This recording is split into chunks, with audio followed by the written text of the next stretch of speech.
Hi, everyone. This is Phil Illy. I'm here to talk with another autogynephilic individual.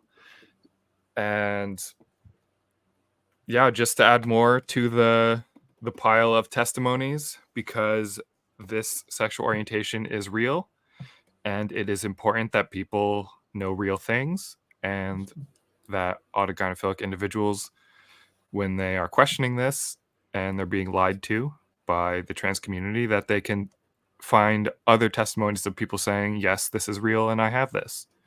And today I'm here with Naxelas. He first popped on my radar about a year ago when he did an interview on another podcast. And yeah, thanks for coming on my channel, Naxelas. All right, I'm happy to be here. Yeah, I'm curious. I guess a decent place to start is like, why did you agree to come on my channel? There's a lot of answers to that question. I share I guess, basic introduction, the sentiment you gave about providing information, providing testimony. I think people knowing themselves, knowing what goes on in their own psyche is very critical to navigating their own environment. It's very easy to misbelieve what goes on in one's head and therefore potentially make choices that actually don't align with what you would otherwise have done if you had been provided more knowledge. And so, I mean, as someone who works in science, I'm very much an advocate of more knowledge is better, and people should have the ability to take that knowledge and then discriminate what they should and should not do with what's provided, rather than, oh, this is dangerous information. It's like, well, it's up to you to do with it what you can. Maybe it works for you, maybe it doesn't, but you should know. Caveat emptor. Yeah, I'm glad we agree on that. The basic, yeah, I often frame this argument as sort of like epistemic justice, that like people deserve to have a proper chance at interpreting their experiences, and it's wrong to hide information from them that could help them do so. Although I understand the counter argument, which is if I were to try and give it my best steel man, so to speak, it goes something like the knowledge of this causes more harm than it helps, which is to say that it creates stigma. It creates this perception that people who would otherwise be respected for gender nonconformity or desire to transition suddenly become viewed as, to use the term that's often reviled, with fetishists or perverts or something like that. And I understand why that instinct comes, but at the same time, I think the goal there is to destigmatize, not to shy away from knowledge because there's a fear of it. Yeah, I like true things, and I respect that the knowledge that humanity has acquired, particularly in the last few centuries since the scientific revolution, it's countless people have spent their lives accruing this knowledge, and it's important. And I think to respect the legacy of scientists, we should take scientific knowledge seriously. And so this sort of topic is not, so to speak, it's not that new. The knowledge of this, if you want to call AGP as a phenomenon, this is at least 20 years going, if not even slightly longer than that. And I happen to know through my own connections that it's at least understood within some amount of people who study sexuality in humans very broadly. Like my own, I would call my boss, but the term I would use is my PI. Essentially, it's the professor I work with, I do my research. He was familiar with this sort of topic when I brought it up in an unrelated conversation. No, I was not talking about my own experiences. I was talking about research into trans issues, and this topic came up, and he's like, "Oh yeah, that's well recognized." Like, wow, and you don't even study this stuff, so that's remarkable that he was familiar with the topic. So there is this sort of issue of mainstreaming it outside of, I guess, niche academic circles, where people who aren't, I suppose, vested one way or another have no issue accepting the claims, but there are a lot of people who are very invested in one way or the other, often in the disregarding. And so I guess our goal is to try and reach out to them, try and make the claim of your fears might be reasonable, but here's why you shouldn't embrace that doom saying when it comes to discussion of this topic. And here's why this actually might be beneficial for you to learn about, rather than this grave ill to be avoided at all costs. Yeah, ideally I would like to get to a place where they were reachable. And in my experience, the ones who have already transitioned are often not reachable, but the ones who have not yet transitioned are more open to the truth. That makes sense to me. And so I think part because of the investment thing you mentioned. Yes, there's a mythology around transitioning itself. Are you familiar with the button hypothetical? The often Yes, the magic button. There's a for those in the audience, those who aren't familiar, it's a common hypothetical in trans and sometimes AGP spaces where the person in question is given a magic button that allows them to be the idealized version of the opposite sex that they always have this fantasy of being, and would they press it? And then I think what happens in these people who transition is once they have a mythos and a mythology about why they transition, they build up a lot upon it. And to challenge the mythos, like, why would you push that button? What's the reason? Well, they built up so much information and beliefs about themselves that it starts to be destructive to one's own being. There's a quote that goes back from the once esteemed Jordan Peterson. I used to enjoy that fella back in 2017, 2018. Those were older times. He's gotten a bit quick with his reactions. He is a little snarkier. He's a little older. He's a little more grumpy, and he doesn't take his own advice. But he used to talk about how, if you get a little Jungian, the idea of that chaos that emerges into one's life when you believe something or you find something you used to believe wasn't true. Like, what happens in your mind when your spouse that you've been married to for 20 years has cheated on you, and not only have you lost your spouse, but you also lose your own memories. Was what I experienced really true? Was all the things I believed really true? Was what I thought about myself really true? And you fall into this chaos where so quickly your entire worldview is in peril. And I think in the same way, challenging a belief about transition, especially the longer one's gone into it, can be such a dilemma where all your beliefs, all your built up identity is being eroded away so quickly that the only thing to do is to say, no, it can't be true, because to confront this would be such a horrifying reality. So I agree that it seems to me that the least likely people you can reach are those that are long transition, long invested. The best candidates are people who are not yet transitioned, who are currently experiencing AGP or dysphoria in some way, and to inform them in advance, this is what's going on. Maybe it's fine if you transition. Maybe you don't have to. There are definitely different paths. I'm not transitioned. You're not transitioned. I think both of us have said that neither of us want to at any point either. So there's definitely different ways these things go. But you should be aware that for the vast majority of male, people who profess ideation of transitioning, this is what's going on. Yeah, and I mean, just to be clear, like if I had a different skeletal situation, I would be transitioning. It's just like sort of a practical thing given how large and masculine I am. See, it just I think that's seems the like difference between of us, because I don't think I would. Now, I would say that I would probably be similar physiologically, but even if I wasn't, I still think I wouldn't. And I fall upon the category that would be called some degree of repressor. Repressor has a lot of different connotations. Some people use the term to mean absolute withdrawal with any engagement with AGP at all. I do not fall in that category. What I instead prefer to do is what's the term? I've been it. I've been these different facets of myself. And so to some extent, I have a public life, and then I have two different private lives. I have the private life of me as a masculine person, and then occasionally where I have a private persona where I indulge for my own whimsy, and then that comes and goes. And so if that's a form of repression to the extent that it will never be my public persona, but it exists nonetheless, and I don't repress it fully. Right. Yeah. And like likewise, I would not consider that to be fair to call you a repressor then. Okay. But What would like you call that in that category then? I don't know. I have a label for someone that indulges their Integration, AGP. I've heard. I don't know, just like a non-transitioner.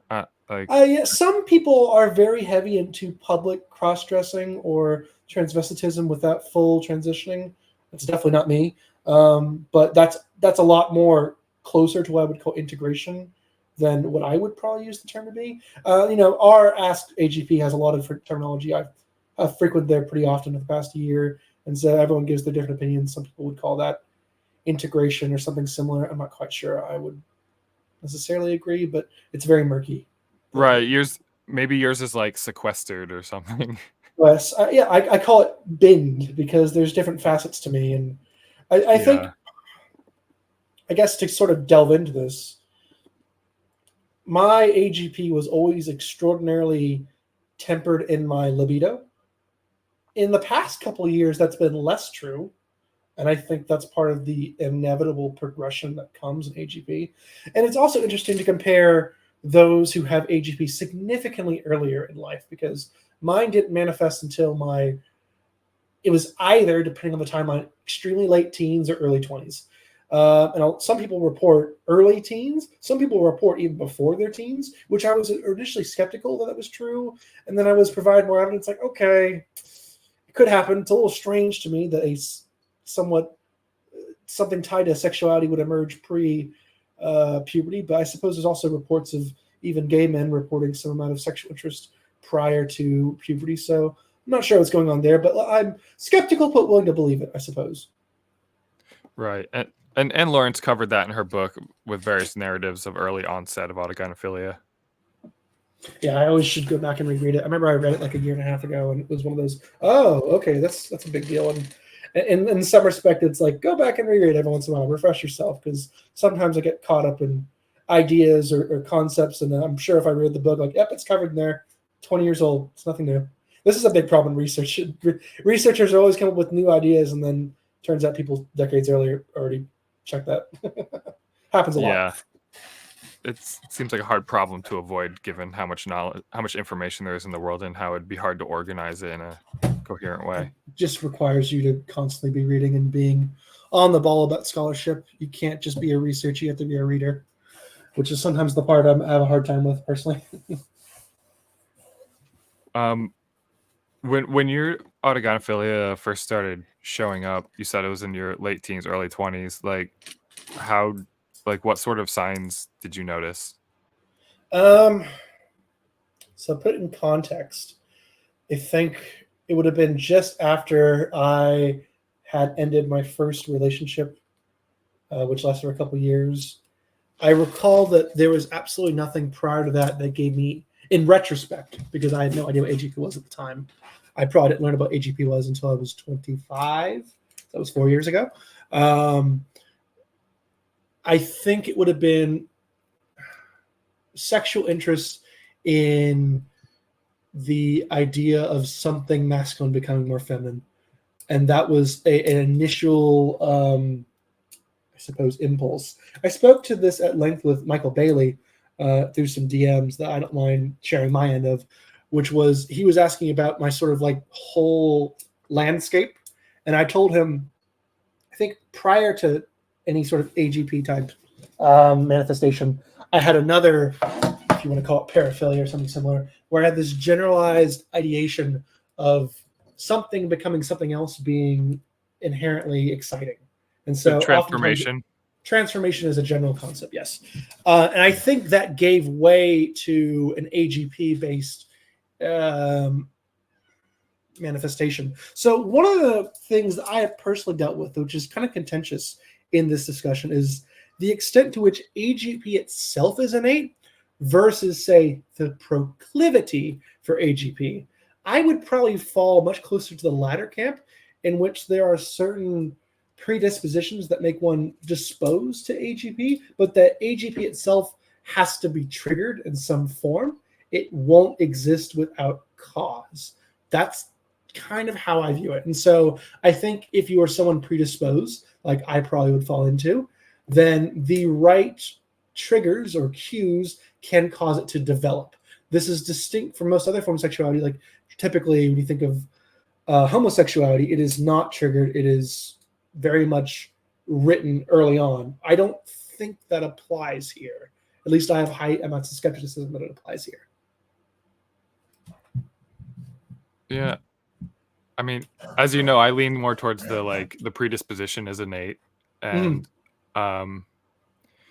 it like may manifest at different times in someone's life based on what stimuli they encounter. But I think like I consider sort of the internalized sexual attraction aspect to be an inborn propensity. From your book, which I did read, I actually think that both explanations are possible. Because if you imagine that what AGP is, just simply this, what was the term? Identity inversion? Yeah, erotic target identity inversion. Erotic target identity inversion. Then, in theory, all you actually have to have is a predisposition towards erotic target identity inversion, not AGP per se. And if you have the predisposition toward ETII and you're heterosexual, then combine those two things automatically gives you a preinclination for AGP. So if you take someone who's heterosexual, who has a proclivity for ETII, then they will never be predisposed to AGP. The same way, if that person has, say, let's say a furry fetish, to talk about other different types of things, and they have a proclivity for ETII, they're highly likely to see engagement in like transformation to some sort of an animalistic thing. That seems to be very likely. I do think these things go hand in hand. I don't think it's a coincidence. And it also strikes me that the reason that AGPs tend to have other paraphilias that coincide with them is there is actually a higher up organizational phenomenon that predisposes all of them. And therefore, once you have that in place, if you have one, you're likely to have others. So if AGP is actually the result of a predisposition that predisposes you to other things, then it makes sense that we see such a high coincidence. And that makes sense in my own experience as well. I mean, yeah, I would agree that I think it's probably correct that basically the propensity towards paraphilia is sort of just an innate part of some people's psychology. I would even be more specific than that. I would almost call it the propensity for autosexuality itself in all forms. Okay, you're talking specifically about like the internalization yes. Aspect of it. Yeah. Yes. So the I forget who it was. I think it was Ray Williams who was discussing with another person on one of his podcasts about AGP, and she put forward this idea, which I thought was fascinating. The other person he was talking to, she put forward this idea that there is in most. Let's keep it in the domain of men because it's simpler, and going to female sexuality is complicated. In your average male, there is a block that occurs from associating one's erotic target in the position of the self. So in the average masculine point of view, there are erotic targets, which are associated with women, be it the form of anatomy, be it the form of clothing, be it whatever. And then the idea of that associated with the self is automatically repulsive without any preinclination. So we have this notion, both I think culturally and also innately, of a man being presented and like being forced to cross-dress, for example. And that's imminently repulsive. Why is it repulsive? Well, there's actually not a good explanation for that. Because it's like, is this harming you? No. Is this harming self-image? Well, if you're forced to do it, then everyone's aware that it wasn't willingly. So why is it harmful? I think there's an innate inclination to keep the erotic target outside of the position of the self. And when it overlaps, it causes distress. And then I believe that there exists in some set of people the absence of that phenomenon, which can either be completely innate or can be eroded over time. So once you have the erosion of that, I suppose, distress from the erotic target being placed in the self, that allows for autosexuality to be formed. Now, again, I'm putting forward this idea that autosexuality and AGP is not wholly innate, which is contentious and probably goes against your belief. But I do think that there is a way to describe this phenomenon that does provide a pathway as to how it could occur. Right. I mean, part of what you're describing is also something that Blanchard conjectured. I don't know if you read his paper. There's a For a few of 91 these. paper called Clinical Observations something about autogynephilia, where he proposed that there was some sort of mechanism that biased sexual attractions towards the external environment, and that perhaps some disorder, some mislearning could happen, leading to sort of an internal attraction. It was, I think, in my own experience, the idea of myself being feminine wasn't an idea that I took in until definitely my early to mid 20s. Before that, I think the idea of just abstractly a man being feminized was an attractive sort of idea. And then at some point, I just recall all of a sudden I had the idea displaced from a target to the self. And unfortunately, it's a bit sticky once the idea gets in your head. I'm unfortunately of the opinion that most of these sort of erotic targets are irreversible, which is you make do with what you can about that, I suppose. Right. Yeah. I think that is good to differentiate between the erotic targets and the location aspect of it. And um, I Michael Bailey and Kevin Sue did that really well, and they had a paper last year called "Elaborating and Testing Erotic Target Identity Inversion in 3 Paraphilic Samples," and they sort of like break it down where you have like the original external attraction, and then there's some sort of internalization that happens, and then you get an internalized sexual attraction, and then that internal sexual attraction can then lead to erotic target identity inversion, like sort of dysphoria and identity issues and such. I'm keeping these ideas separate. So there's the erotic target identity inversion, which is where you develop a feminine identity, an AGP, due to the erotic target, and then the other one is what describes the, I guess, the autosexuality aspect of it. That's the internalized sexual attraction part. Because Like those there's are the distinct. yeah. He separated them in this recent paper, and as soon as I read that, I was like, damn, I wish I did that in my book. Unfortunately, I mixed the sort of the autosexual orientations in with ETII as the same thing, which the wording had been kind of vague in some papers, so that's why I did that. But I think it's probably most accurate to like separate the sort of say like the autogynephilia itself from the autogynephilic trans identity and dysphoria that can come from it. Well, to lead up on that, I have a controversial take here, which is that the knowledge of the phenomenon itself might actually change prognosis for the condition, which is to say that being knowledgeable about AGP in oneself as it manifests might help one, if that's to be avoided. Maybe some people prefer not avoiding it, but I think if you are aware of what AGP is as you're experiencing it, you might be able to reduce your own proclivity to transition if that is the preferred outcome. I would I agree speak of, with you that I think it gives you more control over the outcome to know what's happening. I think that applies in my own case. If I wasn't aware in like the earlier stages of this sort of manifesting and progressing what it was I was going into, because like I said, it probably wasn't formalized until like mid to early 20s, so 22, 23. And I became knowledgeable about like a year or two later, which was early enough on that it wasn't really that, it hadn't really progressed that much. Like I didn't really engage in like any sort of transvestitism until I want to say about 25, probably. So that was only immediately afterwards. And so I was very much kind of like very aware of what was going on the whole time, but it was some amount of, I suppose, giving in versus how much. Because here's the thing, this comes up a lot in a lot of AGP stories. There's always the story of someone who tries to resist, who tries to quit it. And I've read a lot of these stories, and there's always the same result. It's like, it didn't work. Like, yep, I know. I think we've all tried. It doesn't work. I wish it did. It doesn't. You can't quit it. It's not a cigarette. Yeah, I see that is a such a common thing in the developmental stories that the first like impulse is to resist it, and then eventually that doesn't work. It's a little disturbing to think about because AGP is, of course, a part of the broader spectrum of paraphilias. And while it's nowhere near the most controversial, the implications regarding AGP have, considerations for far more controversial paraphilias.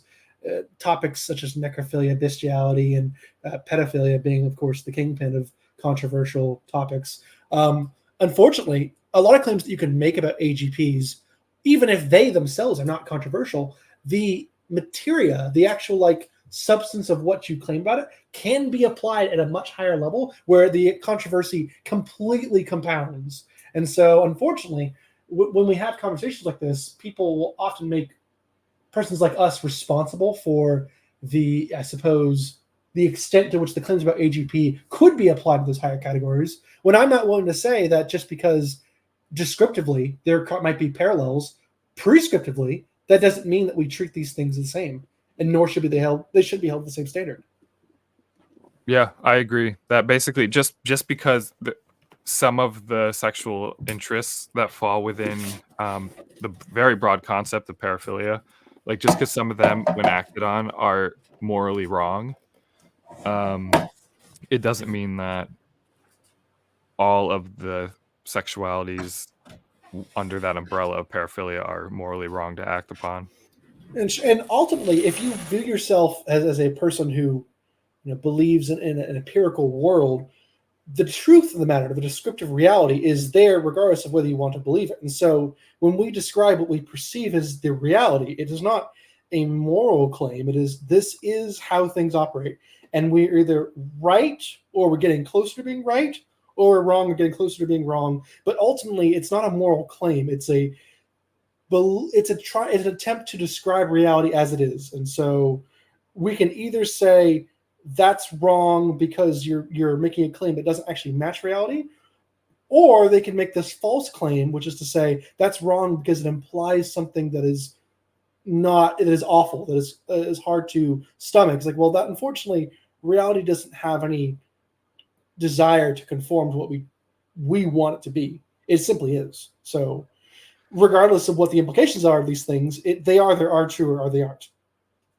Yeah, I mean, you're not going to get me disagreeing with you on that. I've talked so many times about how whether something is a completely separate thing from whether it ought to be. Like the is-ought distinction. A lot of people Sure. cannot make that distinction. Well, this epistemological problem comes up a lot in trans discussions because the super tired discussion of what is a woman, is a trans woman a woman, that kind of bullshit. I'm so beyond that conversation. Like, the answer that I give is like, I don't really care. Stop asking me. It's a stupid question. It's mostly a question for people to politically perform to whichever group they decide to perform to. Ultimately, it's arbitrary to the extent which you choose one or the other, because you can make descriptions about what people who have either cis or trans identities, what qualities they have. You can name what facets they do have that are feminine, what facets they don't have. And I could list all these out, and then you say, okay, does that make them a woman? Like, I don't know. And ultimately, I'm just going to trust my instinct, and I tend to treat people who look feminine enough to me as women on instinct, and I don't really think about it any more complicated than that. Yeah, I think that works for everyday life for the most part. If you could tell that someone's a transsexual, you just treat them according to their target gender, and it's like not a problem. There's a phenomenon even in right wing circles about the people who are very trans negative catching themselves accidentally correctly gendering trans people, where they will misquote Yeah, Blair White. They'll say she, like, he, sorry, he, or they'll say the same thing about other people. like Buck Angel. Yeah, Buck Angel. They're a Taftage. You know who she is? yeah, She's a particularly well passing trans woman, and so very frequently people like I can't. They find it almost impossible to misgender her because they can't do it. They just it's so like requiring cognitive thought to say he, and then they catch themselves later that she, like, shit.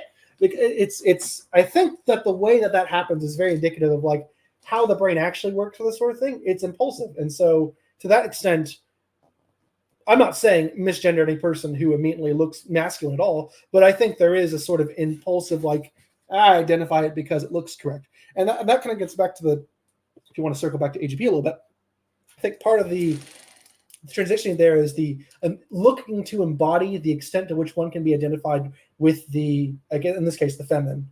The fantasy there is the more complete the identification, the more complete the fantasy, I suppose. I don't, maybe you can correct me on this. I have to imagine that most people who engage in AGP activities, of which that would be cross-dressing or trying to do makeup, anything that would make themselves more feminine, the goal there is something close to passing or attempting to get closer to passing. It's not anything else per se, but it's something approximating that. Would you agree? I mean, that's the goal, even if it's not always attainable.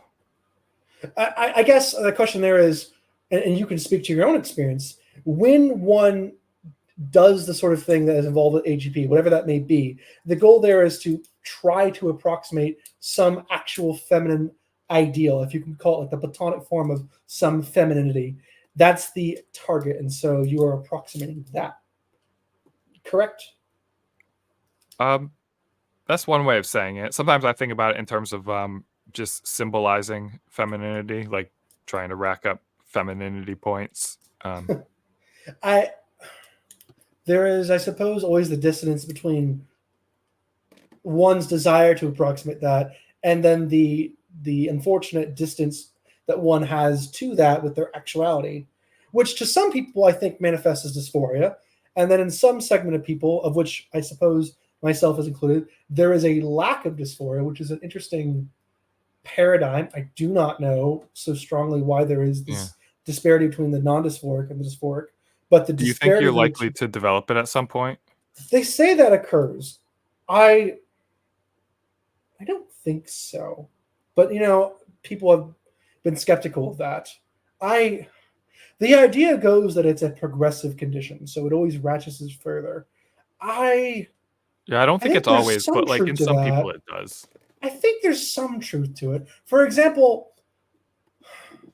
usually AGP is gonna be involved with some amount of eroticism, but as you go along, things that are initially erotic cease to be so, and some things that you haven't done yet then become erotic, and then as you engage in those more, those cease to be so. And so there's sort of this, I suppose, there's this valley of progression where that which is crossing into something new, the territory which one has not yet explored, is inherently enticing, and the reality of the explored, the what is one familiar with, becomes mundane and just comfortable to some extent. It becomes natural and it's not salient. It's just normal. Does that make sense? Yeah. So I would say that the dysphoria question is, to what extent would you manifest distress if there was a roadblock that you couldn't pass or that you wanted to pass and preventing yourself from doing? To my extent, I don't see that occurring.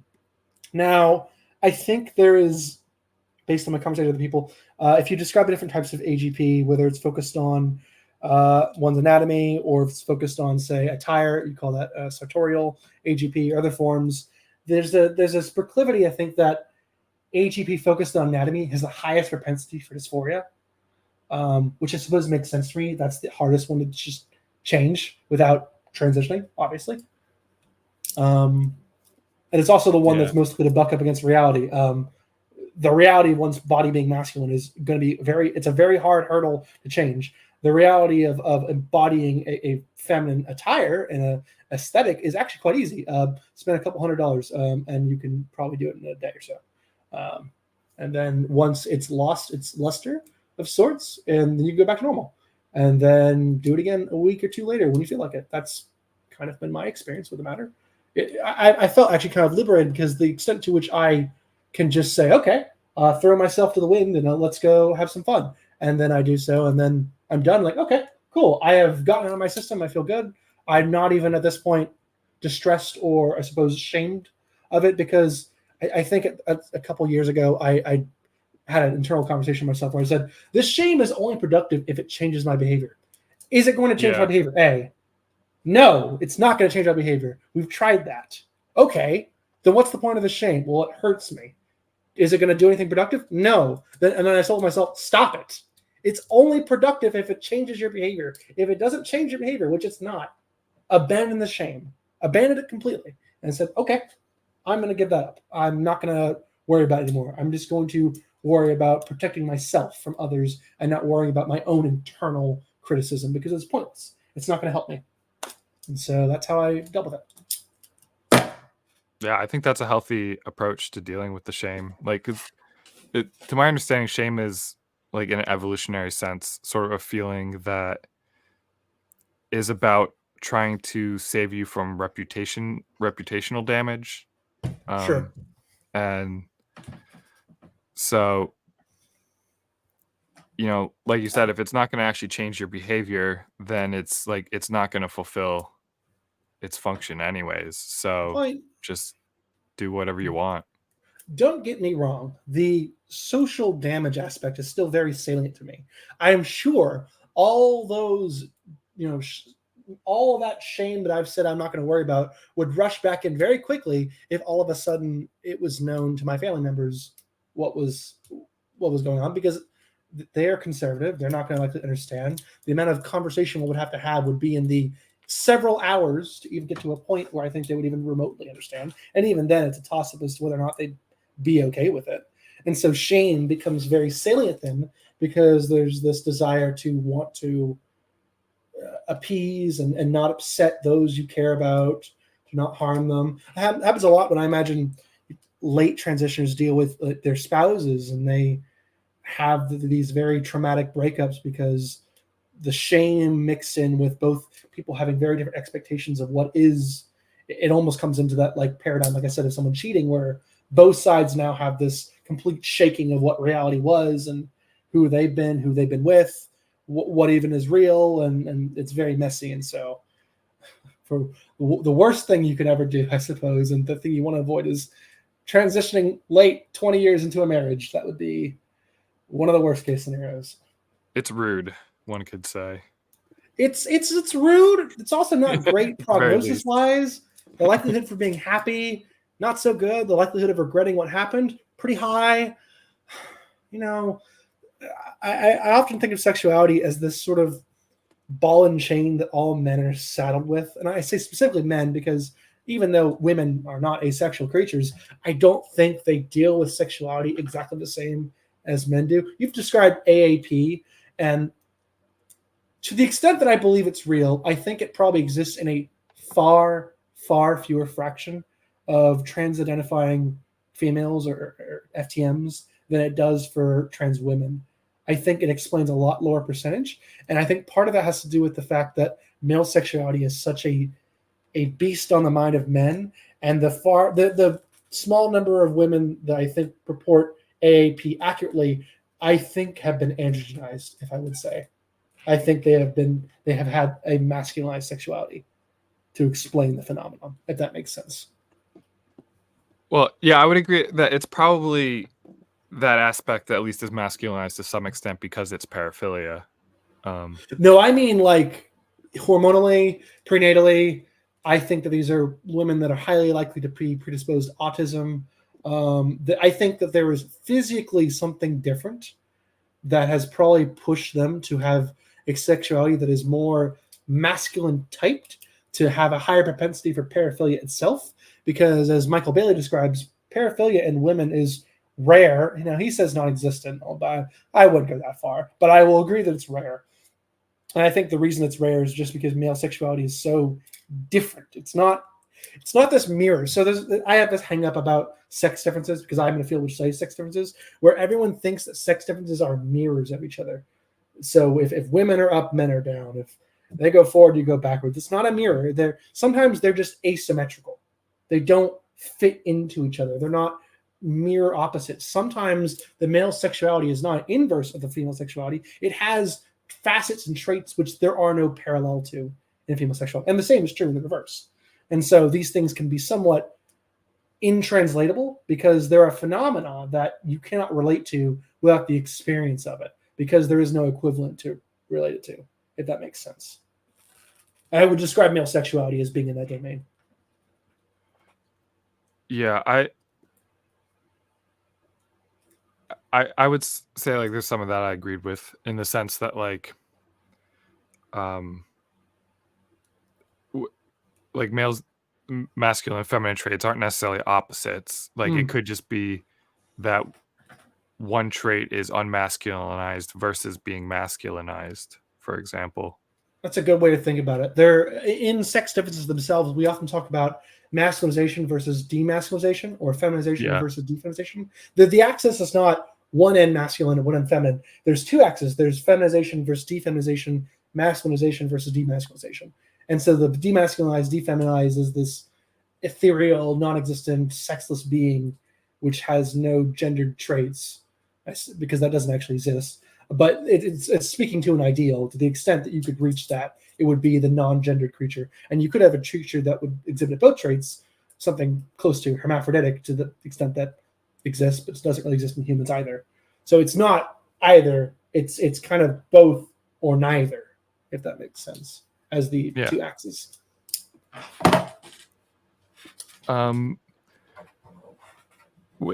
How did you first encounter the concept of autogynephilia? And like, how'd you feel about it when you ran into it? Trying to rack my memory here. Let's see. I think it had to come about from me just exploring what was going on in my own head, because I do think that me coming onto the phenomenon definitely came from me realizing, okay, this is weird. This is not normal, the things I'm thinking. And I just had this impulse to say, what's going on? I have a long background in scientific reading and research. And so my first impulse when I see something strange is to go look up what's going on, read about it. And so through some many searches, of course, the work by people like Blanchard and Bailey and Lawrence were quick options. And so I read into the matter, but I think it was mostly on a surface level at first, where I figured out, okay, this matches. It's probably what I have. And then I sort of put it to the side and said, okay, that's probably it. Maybe it'll just go away. And it didn't. And I think once it progressed further is when I went back and said, I'm going to learn as much about this as I can, just for the sake of knowing myself better, because I don't want to be surprised by anything. I want to be able to know what would come to myself, what I can expect, how can I deal with this, how other people dealt with this, know the best decisions to make for myself. I think I reached a precipice about a year ago. It was after that podcast in question, where there was this critical period where I was wondering if maybe I should transition. And I reached into that precipice, talked to some people, and came out the other side deciding very firmly, no, I shouldn't. This is fine. This instability was just due to being overwhelmed without knowing what was going to happen. I think the trigger for that event was I, for the first time, decided to fully cross-dress the first time with stuff I had purchased online. And then that became such a salient phenomenon that it shook my identity very thoroughly for about a week. And I had almost lost myself into what I was. And then I sort of recovered and came back and said, okay, it's fine. Obviously, things that are very novel can be overwhelming. I'd almost attribute it to, like, when someone has sex the first time, it's probably also a transcendental event like that. The first time one's a girlfriend, the first time one kisses. These things can be very overwhelming to the mind, where they're just so salient that you lose yourself in the phenomenon. And then you return back to normal. And then it becomes, oh, okay, this is a thing I can just do for my own sake later. And it's less of a, I suppose, transcendental event, although it's still enjoyable. Right. It's not going to rock your identity in the same way because you've come back from it. And you first time's always the most dramatic. Yeah. I do think, as I said this with the other podcast as well, but like my sexual experience, my own sex life probably plays a role in this. I've had 2 different girlfriends, but because of reasons, I never actually ended up having sex with either. And so, unfortunately, to this day, I still count myself as the virgin class, something I would love to at least fix at some point. But because of my own, I suppose, autosexuality, it has not been the most pressing thing. Let's just say Right. that. It's not urgent. No, I would say I'm not an alloerotic, but my autosexuality is stronger than my allosexuality. Yeah. It's unfortunate. I actually wish it wasn't true, but that's not my choice. I don't get to make that choice. Yeah, same. Like I wish it wasn't true, like for me too. Just because it can interfere with just the normal pair bonding process. Oh, sure. I think for Yeah. me, I am one, I'm not a very flirtatious person. Two, like many people who are AGP or AAP, there tends to be a little bit of mixing of autism spectrum in so many of us.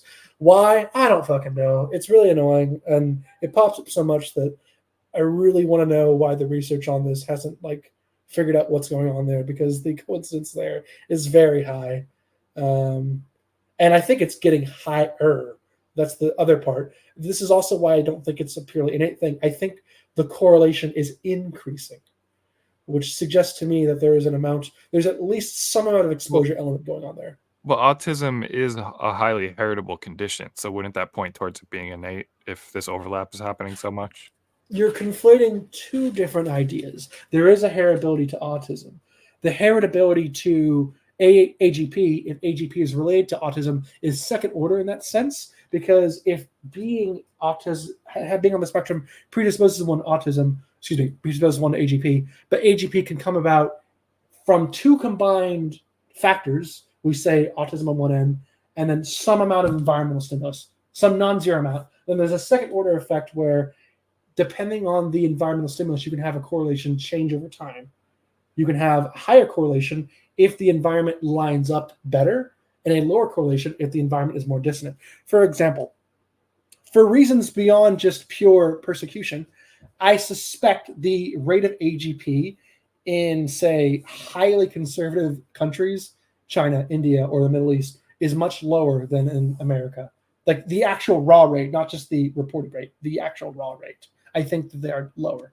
And the reason for that is I think the opportunity for it to actually fully manifest is not there as much. It's not going to be zero, but it's also not going to be as high as, say, in a Western society.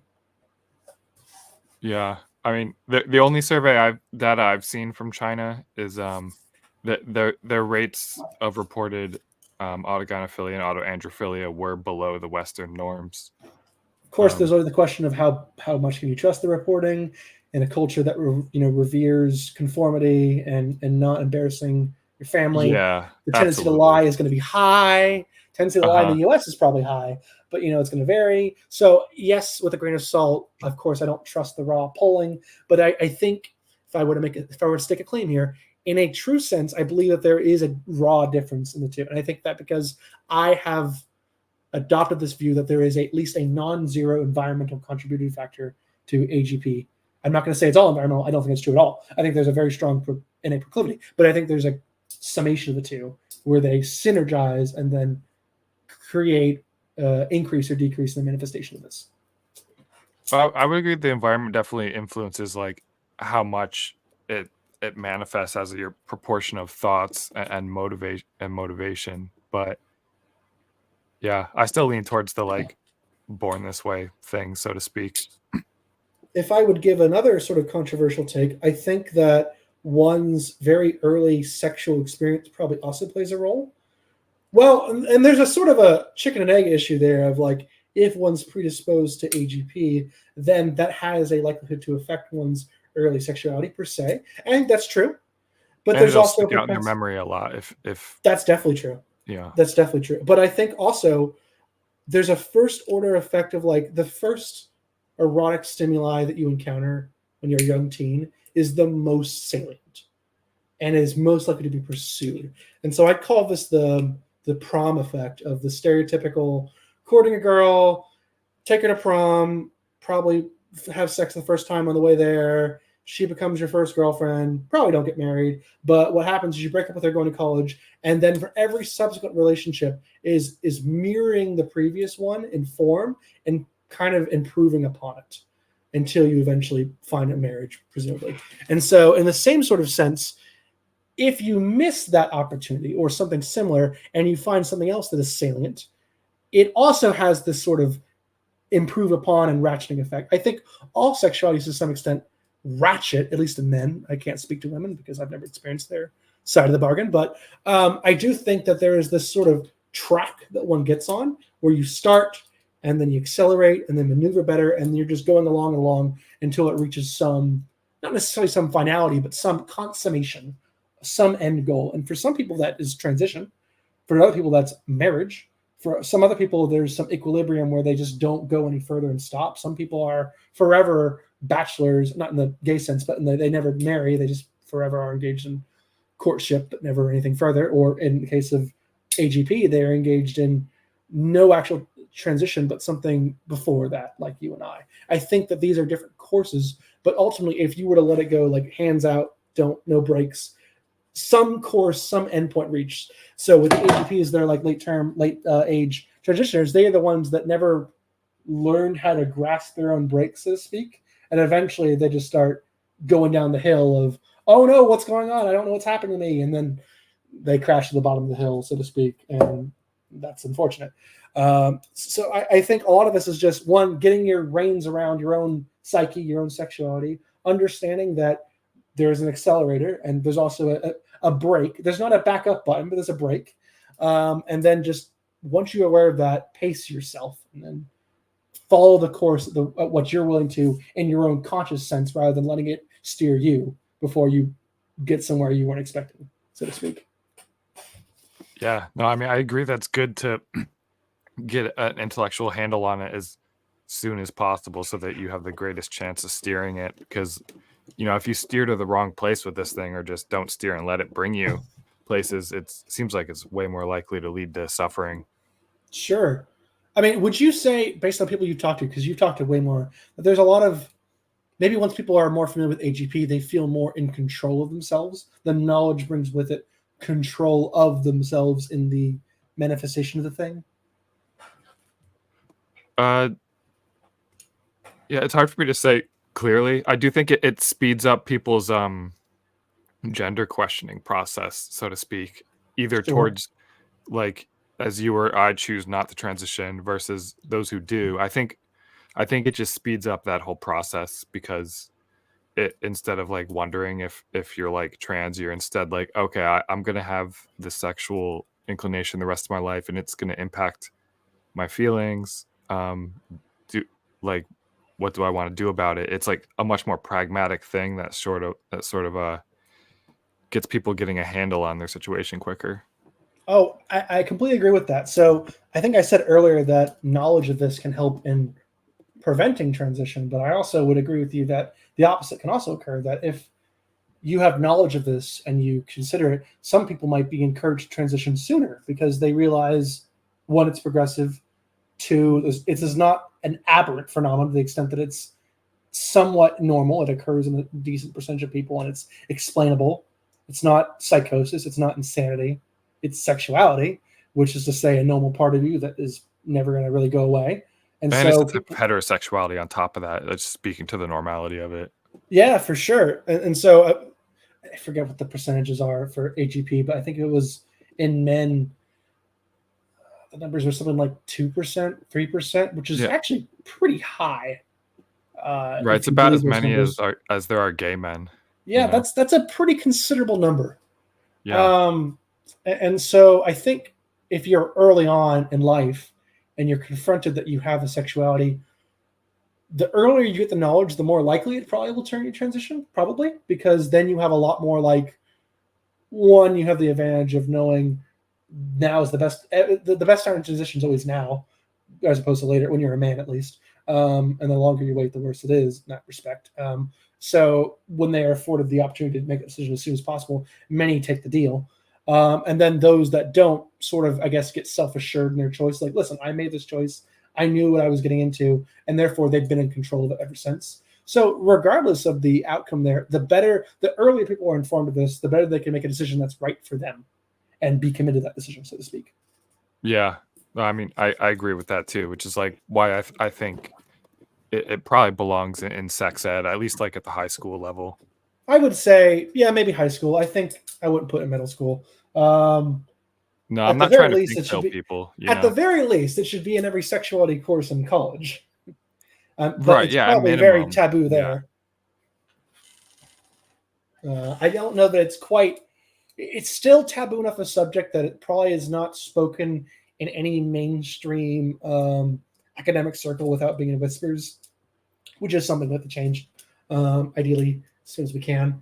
And then once it gets to the point where it can be spoken of in academic circles mainstream, then AGP has to go through its own sort of gay rights movement. Rights is not the right way to conceive it, but something's gay acceptance movement is probably the better way to think about it. The acceptance that this is a sexuality that occurs, and then, you know, just because someone's gay does not mean you need to be involved in their bedroom at all. And I'm sure for many people, even the thought of anal sex is repulsive, and that's fine. You don't have to be involved in that. And in the same respect, someone engaged in AGP ideation or any form might be repulsive, and that's fine. You don't have to engage in that. But acceptance that some people, go through these things, and that's to them normal, and to them, it's part of them getting along in life without any psychosis or mental damage of sorts. Being able to accept that in the mainstream would be a good and beneficial thing, which I think you and I agree with that. Mm-hmm. I guess the Yeah. question is how? How does one get to that point? Well, the gays came out. Me I think. here hiding behind my Well, pseudonymous self. but you're doing still, even not like putting your face on camera, real name, like whatever you're talking about it is still doing more than nothing. And I just think because the coming out is very important. Um and also spreading knowledge of it, because it's not, because whereas something like homosexuality is sort of externally manifested through like people meeting each other, whereas this autosexuality can be like so comparatively invisible. Yeah, because I guess homosexuality impulsively creates connections between two attracting partners, whereas autosexuality needs nothing except its own stimulus, so to Right. speak. And so, And in so and of itself, it's stable in the closet, whereas homosexuality is not stable in the closet. it's like tends to be a little easier to be in the closet, but it's not always. Some people can't or don't want to stay closeted, but Sure, I mean, it's stable until you transition, for sure. At that point, yeah. it's you're very visible, and for people for whom that is the necessary course of action, they want as much support as possible, with as many people behind them willing to say this is okay, this is acceptable. To some extent, we're getting there in a roundabout way through trans acceptance broadly, but the problem is the trans acceptance movement is unfortunately built on epistemologically speaking, It's built when on you have lies. it's built on lies, and that's uncomfortable to say because there's this unfortunately mass bought in hoax that trans is brain in the wrong body, and it's just like it's not what's going on at all. It's not in either the typologies in males and females, and it's certainly what's not going on in women. And that's a huge problem because when you build your acceptance on a lie and then the lie is challenged, the acceptance is also challenged. And so Exactly. Yeah. to modify the what is perceived as the truth with the actual truth has the risk of hurting legitimately well-meaning and just want to be accepted trans people for no other reason than we have to correct the course because we're built on this essentially the shadowy truth that is not real, and it has to be fixed at some point. Otherwise, we're going to come tumbling down, and the longer we wait, the worse it will be. Yeah, I agree. And I think basically, since we're in, at least ostensibly, we're in a liberal democracy, being in the West, it the rights are won through people organizing, presenting arguments and evidence, and basically you go through the sort of argumentative conflict process to come to a resolution that enough people can agree upon. But that needs to be built on truths. Whereas what the trans movement has done as a sort of like top-down enforced falsehoods, it is a much more fragile. The sort of rights they've won are much more fragile than if this were to have been done with like by spreading true knowledge. So half that I agree with. I think you're right in that what's going on here is that there's this acceptance by fiat that essentially most of the acceptance has been imposed top down. And that's never good, because as soon as you knock down whoever's on top and replace it with someone else, all of that acceptance can be brushed away. And so if we get to a point, electorally speaking, we're not in a stable spot there, where politics changes, the winds can shift. And because there's been in maybe some blue states, some urban areas, there's some built up bottom-up acceptance based on falsehoods, but even still, I think a good percentage of them will accept regardless of the truth.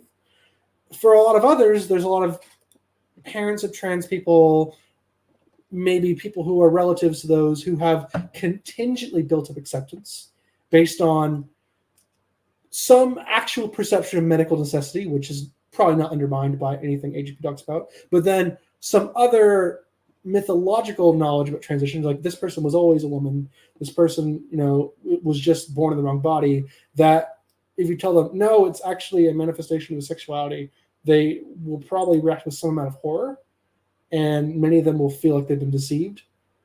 So that part, yeah, it's a bottom up. It has to be a bottom up movement. The other part of that comment, which you spoke to, is you spoke of acceptance coming about kind of bureaucratically, which to say through the dissemination of knowledge and the sort of consensus by different bodies of people congregating and saying this should be something we all agree upon based in truth. And I don't think that's the case, because I think the acceptance of trans or AGP, I suppose, will come about through normalization far more than it will come out through dissemination of knowledge, which is to say, once there are more people who are just embodying and being truthful about the embodiment rather than deceptive, then essentially once it's normalized, it just becomes mundane. I think, for example, the best thing that happened for gay acceptance was not anyone like congregating for clamoring for gay acceptance per se, but just that gay people presenting themselves as normal people in your life. It's that they came out. Yes, they came out, and more importantly, they came out in a way that was publicly, non-threatening. I think the most dangerous thing you can have is the opposite, where you come out in the most threatening way possible. Something along the lines of, trans rights, or I'll do something threatening. It's like that's the best way to get a reactionary response. Yeah. That's the best way to do it. Right, I know. I'm concerned about the backlash that's coming because of sort of the some of the excesses of the trans movement. I think most people who are already accepting enough of AGP to be viewing this podcast probably already agree on the extent to which excesses in activism are no one's friend, and probably are on board with, pushing a moderate form of acceptance, both trans-specific and AGP, generally speaking, to the extent there's overlap there. And I suppose the critical question is, of course, counteracting the opposition on the extremes, which prevents dissemination of knowledge, because as long as they have control of knowledge dissemination, they will essentially veto and prevent the spreading of AGP. So to some extent, there has to be some kind of toppling of that existing knowledge authority to say, no, this is not legitimate. This is not, it's not all false, because we don't want to just undermine the entire trans cause per se, but it's built on some percentage of falsehoods which will harm people. And I guess the best vulnerability there is to exploit the psychology of like harm perception, where if you have this lie, you're harming people because then you're telling them things that aren't true that then they'll go on and act upon, and they'll be disappointed when reality doesn't meet up to their own expectations. Yeah, again, that's sort of the argument I make. I think it's a good argument. I guess to some extent I'm workshopping. This is in the realm of the prescriptive, in the what is most publicly appealing, as opposed to what I like rhetorically speaking, because what I like doesn't matter. I'm a weirdo academic with niche scholarly concerns. I like things that make sense in terms of a good model for behavior rather than what makes me feel comfortable in society. Most people have a concern for comfort in society first. which is normal. That's fine. We have to formulate our strategy to deal with those people, not people who are interested in descriptive models of sexual behavior. Yeah. And so that's why I think the argument that it's important for people to know the truth, so that, if they do transition, that they'll like be sure they're going to be satisfied with it ahead of time. I think Yep. I completely agree with that. I want people to make the most informed and best decisions for themselves, and not make decisions based on some false premise that they end up regretting because reality catches up to you. When you do something that doesn't comport with actual reality, eventually it comes to bite you, because there is some disparity between what you believe and what is actually real. And it's very infrequent that those things, just go on forever without coming back at you. Yeah, agreed. What else to talk about? I don't know how long you wanted to go for it right now, Rand. I mean, I'm looking at my list here. I'm still good to go. I'm not tired at all. Yeah. No, I can tell you're very energetic. You can speak quickly. I'm a night person. Do you have you come out to anyone in real life as AGP?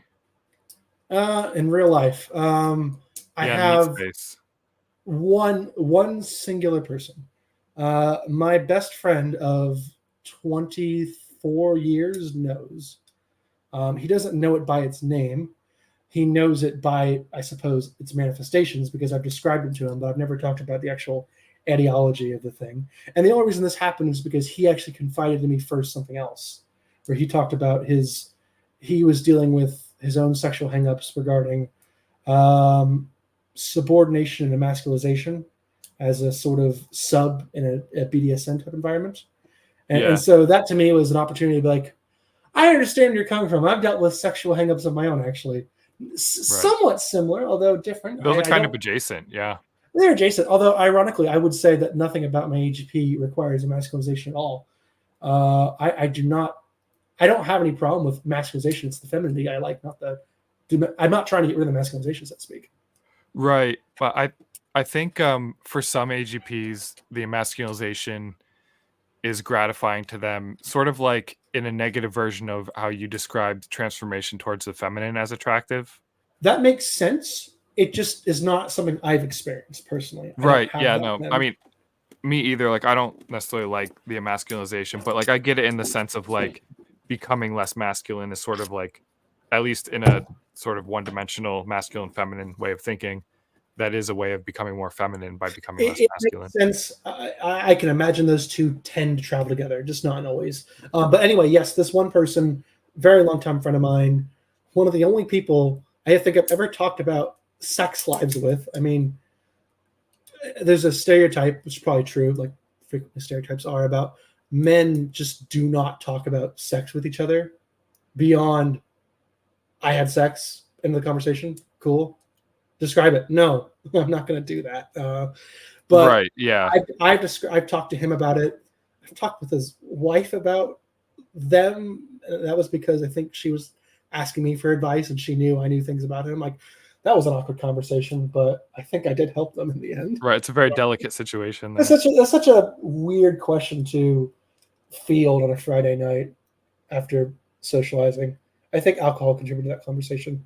But fortunately, nothing happened that I regret. So it was one of those situations where two people with vulnerabilities parallel in nature are willing to indulge each other because they both feel somewhat safe, knowing that they share something similar, maybe not completely similar, but similar enough in that they felt some amount of insecurity or doubt or shame due to this incompatibility or perceived discongruity between what should be a normal male sexuality and the reality that often many of us get caught up in these alterations, which are not as sexually or socially normalized. Right. It's basically like the troubles of having like an ego dystonic form of sexuality. Can you describe that? Ego dystonic? What's that? Oh, that's just when sexuality is upsetting to your self-image. Sure. Yeah, I think that's extremely common for most men who aren't engaged in the most rote and heterosexual of sexualities as possible. The most, I mean, anyone with some amount of fetishization is going to probably deal with that to some extent, I imagine. Yeah. I used the bad word there. I shouldn't have said that. Fetishization. I think I'd never got a good answer to this out of Michael Bailey, but I'm still really wondering about this disparity between the term paraphilia and fetish, because I have not for the life of me really separated the two fully. So in sexology, fetish refers to attraction to objects or sometimes non-genital body parts. If someone has like, say, like a foot, like an obsession with feet, like a foot fetish, but Sure. it does. So it's sort of like an object-based attraction, whereas paraphilia is just everything, every atypical attraction besides attraction to normal-looking men and women of reproductively viable age. So in that context, a interest in leather or latex would be a fetish. Interest in BDSM would be a paraphilia. That would be the distinction. Right. Yeah. And yeah, like exactly. I would be interested in mechanically or etiologically where they differ. I mean, obviously, one's an object and one's not an object, but like, how does the manifestation of one or the other differ? Is there a sex difference there? Is there a progression difference? There's definitely a sex difference. There's definitely more fetishes in women than there are paraphilias in women. Yes. Wait, that seems really? to be true. I was thinking fetishism would be more common in males. Is it not? So this is where we go to the, do I take the sexologist at the word? Generally speaking, I try to, but the dogma goes that paraphilias are not as common, if not rare as hell, in women. And so to the extent that I take that to be true, does that mean that most atypical forms of female sexuality probably manifest in the form of fetishes, but not paraphilias? Oh, fetish is a subset within paraphilia. Well, then hell, I don't even know how to explain atypical female sexuality if we take for granted that female sexuality does not typically have paraphilias. Because in that case, why the hell does any woman ever not just have the most mundane and normie and non-kinky sexual interests? That's clearly not the case. So I don't know what the disconnect there is. I'd love for an explanation on that, but I had to go read the sexual information. I mean, as you know, I'm on the team that says females can have paraphilias, so like it makes sense to me. I'm not as versed in the sexuology literature as you probably are. I tend to read mostly literature in my own domain. I study neuroscience, so I'm more versed on sex differences and behavior and how the brain itself as a whole works. Sometimes as it relates to sex. But when it comes to the specific studies of human sexuality, I haven't read nearly as much on that. Yeah. Maybe if I remember, I can send you some paraphilia prevalence studies. But basically, there's usually some percentage of women endorse various measures of atypical sexual interest, but the percentage who endorse them is typically lower than males, except for masochism. Except for masochism. So masochism is higher in females, what you're saying then? It seems like slightly higher. Yeah. Interesting. I always do wonder to what extent in these female sexualities it's a displacement of satisfaction of their partner versus a genuine interest in and of the sexuality for its own sake. Because there is a lot of, I guess what you would call, I'm blanking on the word here. The term for when you derive some form of joy or other emotional satisfaction from the actions of another. I'm blanking on the word. Like when a father watches a son win at the ball game and he's driving. There's a term for this. I'm blanking on it completely right now. Whatever. Anyway, I don't know. Aside from compersion in the poly context. No. I'm thinking of just someone using someone else's success or joy or happiness as some form of expression for themselves. Vicarious? There we go. That's the word. Vicarious. Thank you. So I have to question to what extent is, say, female sexuality that is a form of vicarious enjoyment of their partner's joy versus their own enjoyment for their own sake. Because I know I've experienced that where, for me, most of my allo sexuality is caught up in a vicarious joy for the other's satisfaction rather than for its own sake. It's kind of what's remained of my sexuality after the autosexuality consumed most of the more inherently erotic aspects. Yeah. Which might be a conversation on its own that I just went into. I'm sure we could talk about that for a while as well. Yeah, and I wonder sometimes how much I've heard of like some AGPs saying that like their enjoyment they get out of sex with women is the woman's joy. You've heard this before? Yeah. And I wonder how much is that them just like sort of unconsciously like sort of putting themselves in the woman's place to some degree. So I've had this thought, and while I cannot give you a actual empirical result, given my sexual status, at least from my own imagination standpoint, I would say that the partner's sex in question is largely irrelevant. Yes, I'm heterosexual, but I don't think the partner being a feminine persona is actually the target per se. I think the target is them being my romantic partner, which is the primary point of satisfaction. If I had to psychoanalyze myself from my own experience. But, without actual empirical data, I could be bullshitting, so who knows? I would love to actually be able to tell you. Yeah, introspection is really good until you get caught up in your own, fumes, and then you don't even know what you're talking about. I like to know things from experiencing them, and so it's a lot easier for me to talk about AGP, something I've experienced, than say allosexuality, which I've had far less actual experience with per se. Yeah, it's maybe you'll find an AAP someday or something like that.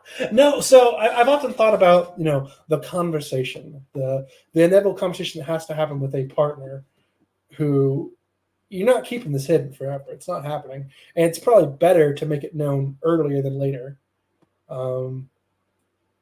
The how does one break into that sort of conversation with a heterosexual, presumably non-paraphilic partner?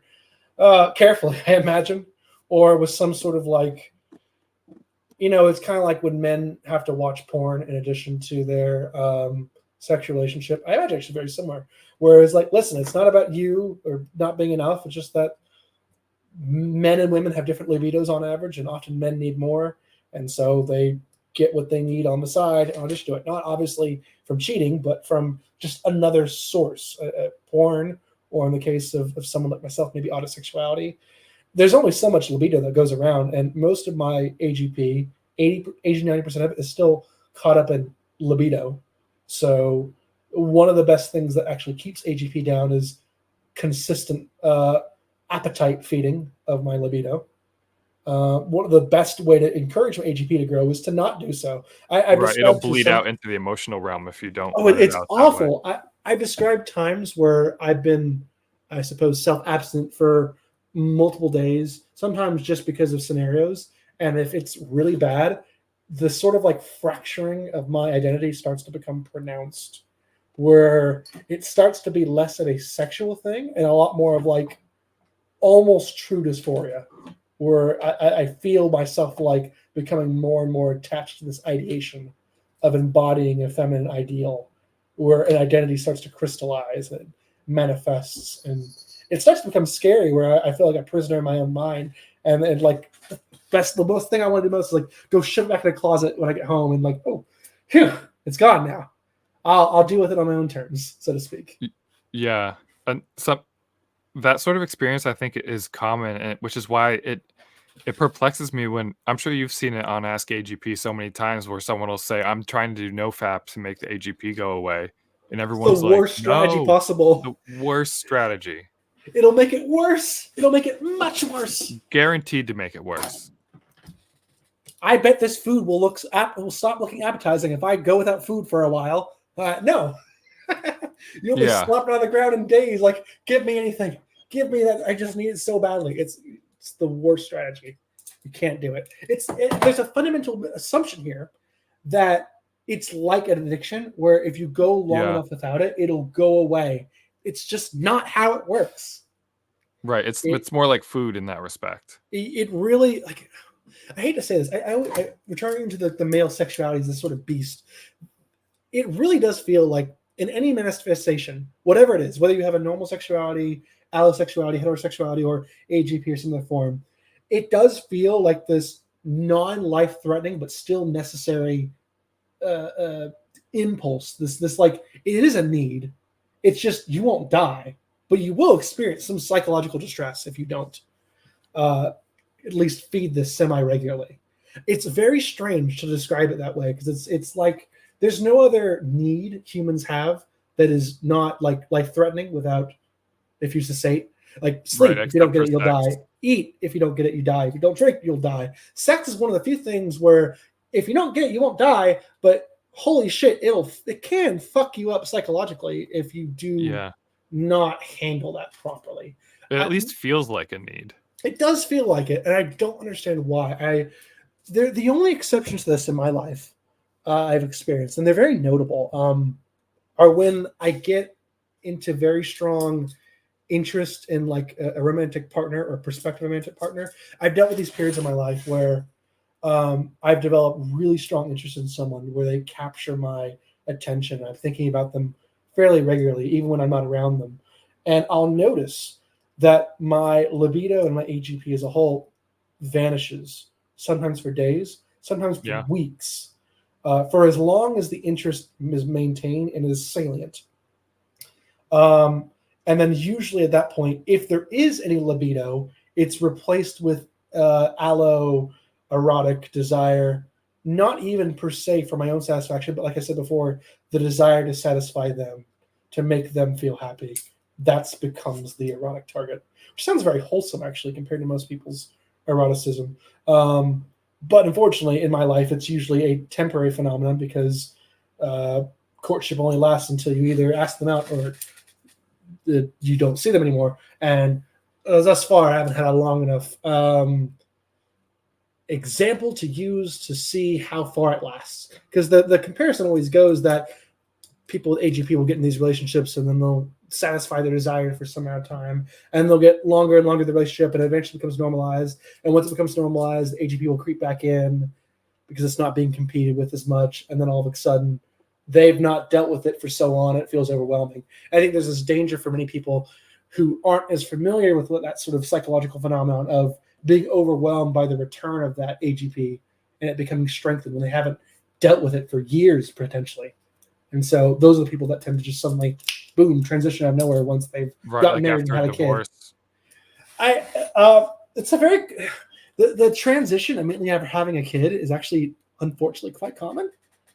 They'll get married, get their wife pregnant. Wife getting pregnant means she's not sexually available. Wife not being sexually available suddenly results in boom, AGP just goes out of control, and then you transition. That's pretty common, I think. This is why it's really important to tell your partners really early. Like I usually would tell people, like advise people, like do it on like the first or second date. My rule of thumb is that controversial things that are deal breakers are a date 2 discussion, not date 1. Yeah. Date 1's too soon. Date 2 discussion.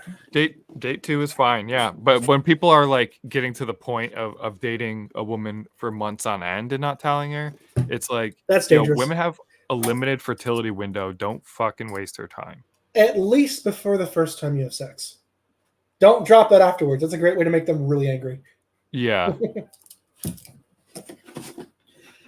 Anyway, what was I saying? I was talking about how, because like the autosexuality competes with the allosexuality to some extent.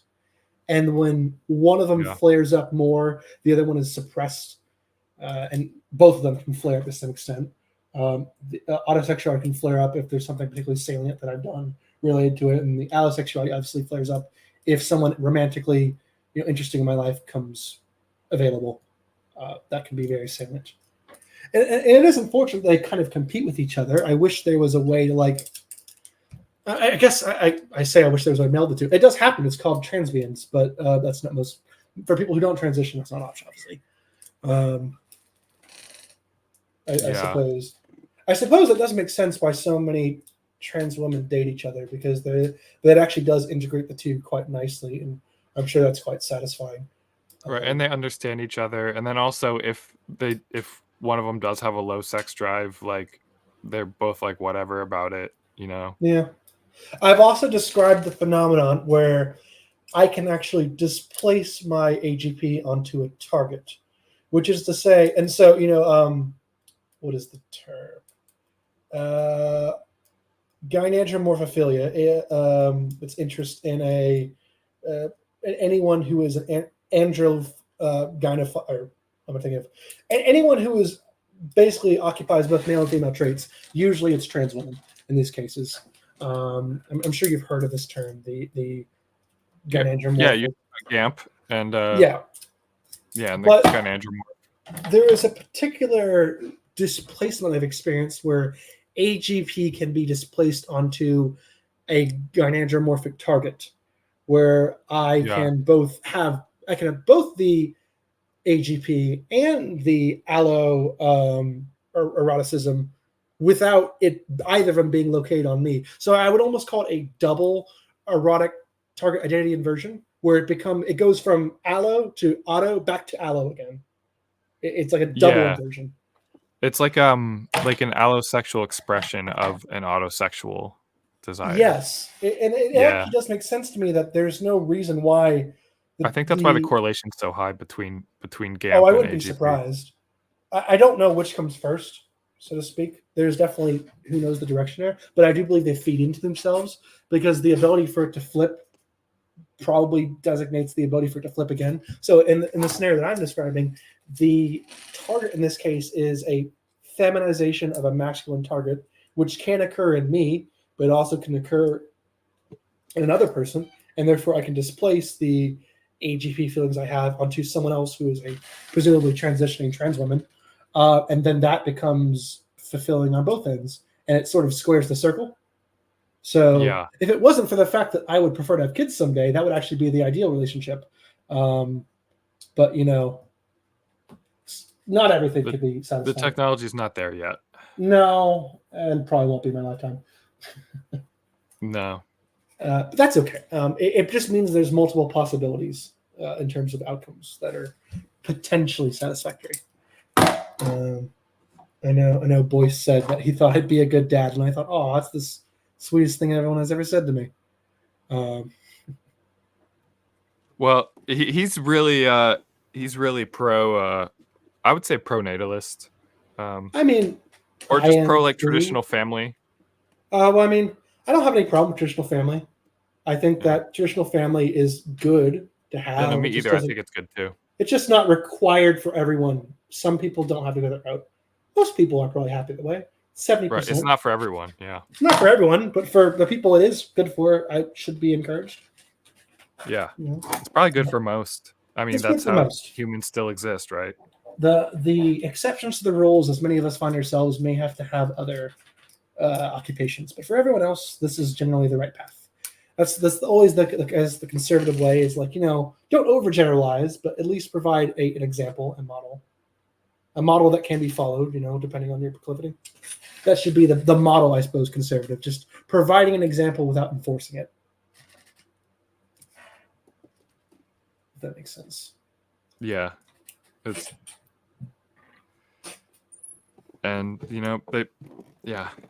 Actually, speaking of that, it's a minor tangent, but I'm kind of curious. In your experience, do you find a strong political bias, as presumably to the left, but not necessarily, in AGPs?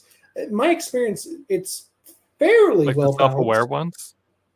Yes, the self-aware ones. I think that actually the lack of knowledge about AGP probably encourages a political orientation to the left, whereas I think self-awareness tends to make it more politically neutral. I do think it is more politically neutral. That's sort of the vibe I got, and also I was curious about this question about a year ago, so I asked on Ask AGP like people's political like things just on a one-dimensional axis because you only have 6 poll options on Reddit.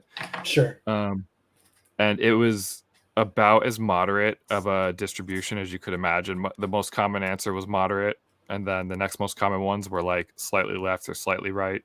And yeah, it was like a perfect bell curve. Well, that's a very good indication of strong heritable non-environmental phenomenon, because the more environmental it is, the more likely it's going to be caught up in one set of environmental conditions or another set of conditions that just happen to correlate with left or right per se. So the more it's distributed across the entire population, the more likely its heredity is strong. Yeah, I mean, I do think its heredity is strong because it appears across cultures and across generations. And don't get me wrong, I've already stated my position is that there is high heritability. I just don't think it's 100%. I think there is some non-zero environmental phenomena. I would put it at 10 to 20%. 10 to 20% non-heritable. Well, yeah, well, then that puts it on par with like the heritability of like autism or intelligence then, Sure. which is very high. I just the thing I want to avoid is this idea of like you're born AGP. I don't think that's what's happening. I don't think it's quite like homosexuality in that respect. I do think there is some amount of sculpting or manifestation that's required, triggering of sorts. I think that it's highly probable if someone's predisposed that they will happen upon that course, but there's also pathways in which it won't manifest if their sexuality, if their sexual experiences don't lead them that way. Yeah, well, I mean, something to consider, like you compared to homosexuality, to my understanding, people that are homosexual have a far higher rate of childhood sex abuse. And Which is it's strange to me and kind of a little bothersome. It complicates the narrative about how homosexuality comes about. right. Like, so I think that if there is an environmental contribution with autogynephilia, that's not necessarily something that like makes it different from homosexuality. It's also worth considering that oftentimes we group things that look similar but are ideologically distinct. So, for Agreed. Like, example, I if think there's there's multiple etiologies of homosexuality.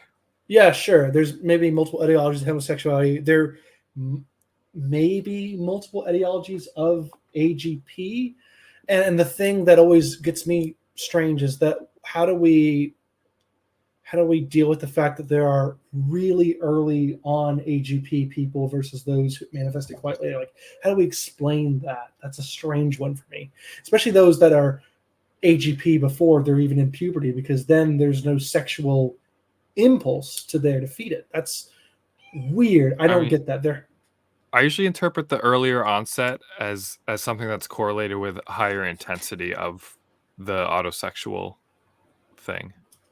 So, like someone you're that saying manifests specifically the later, autosexual element. just that, like, say if someone was having thoughts about wanting to be a girl at age 4 or 5, some of their earliest memories, that's Sure. someone whose AGP is so strong that they're likely going to end up on a transsexual trajectory, like almost regardless of what culture they're in. Sure. I can think of many times in my life where there were forms of, let's just say, things that would be noticed or salient to me more now than they were then. For like example, I played dress up with my sister when I was like 4 or 5. It didn't mean anything to me then. It didn't mean anything to me 10 years later. It was just a non-event. For some AGPs, that might have been formative. For me, it was Right. meaningless. I remember in high school, I was almost 18 at the time. My then girlfriend broke up with me. We had been having relationship issues, and then got together with someone who about a month or two later came out as trans. This was 2011, so trans was a little bit not on the radar yet. So for me, that was just mind-blowing event. I'm like, what She got happened? with a male to female trans? She got with someone who came out as trans 2 months later. Right, like male to female? Yes, and yeah. Okay. So yeah, the same etiology then.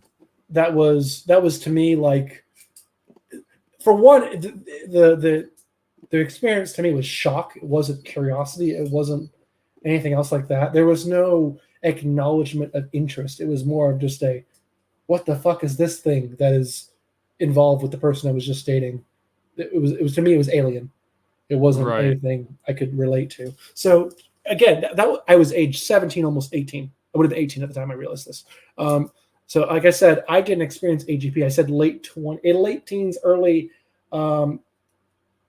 20s. So if I would have put that timeline, that would have been like freshman to sophomore year of college, which I was not yet at the time. So it would have been a whole year or two later, at least.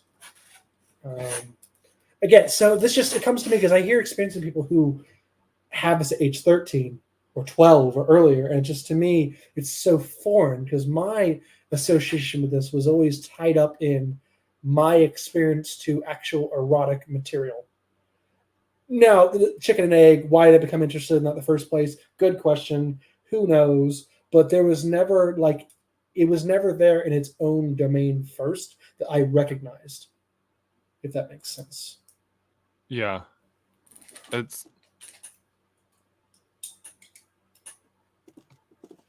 Sometimes it's hard to tease apart, like whether like the eroticism part came first or the other aspects of it. It's strange, and the nice part about AGP as a narrative is that we can compare it to heterosexuality so well and say, listen, all these parts of heterosexuality that aren't explicitly sexual in nature, is every time you hold hands with a woman, is that an erotic event? No. Is you marrying someone an erotic event? No. Is you having kids with someone an erotic event? No. Is that tied up to heterosexuality? Yes. All those things are very heterosexual. None of those things would happen unless that person was an alloerotic heterosexual. But doesn't all Right, have to be exactly. erotic per se. And I wish that was like the foot forward we could step with AGP, because the thing that you always have to disarm first is that all manifestations of AGP are fetishistic acts. It's like, no. Right. The percentage of those things that are sexual are probably about the same amount that are sexual for heterosexual people. Yeah. And when I use the term AGP, I'm talking about like in the broad sense, not necessarily just eroticism.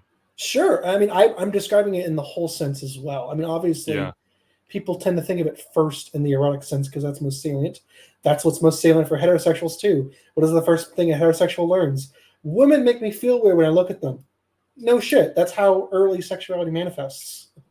And then it graduates, broadens into a much more developed thing where it's not wholly erotic. It is the whole relationship, which all of that encompasses the heterosexuality and the whole relationship the AGP has with their feminine persona or self manifestation is that end of that. And so I guess where I'm going with this is the way in which we relate that to other people's public understanding of AGP. How do we bring it out of that box of it's just a fetish? I mean, just like the comparisons you made in terms of the comparing it to the non-erotic aspects of heterosexuality, and making more people understand it on that broader level. Yeah. Also coming out and then not like if people see out AGPs that are like not being a creep about it, or like doing it tastefully, I That's think always that'll up help. for interpretation. Doing Well, tastefully. of This course. is maybe a point where you and I disagree. I've had this position that people who are interested in transitioning MTFs probably should wait. Um, I think that's actually probably more common than not. But there's two different ways to transition. There's the stealth transition where one takes hormones and then doesn't actually come out until they've significantly transitioned. And then there's the other way where you come out immediately day one of you taking hormones, or even Right. earlier.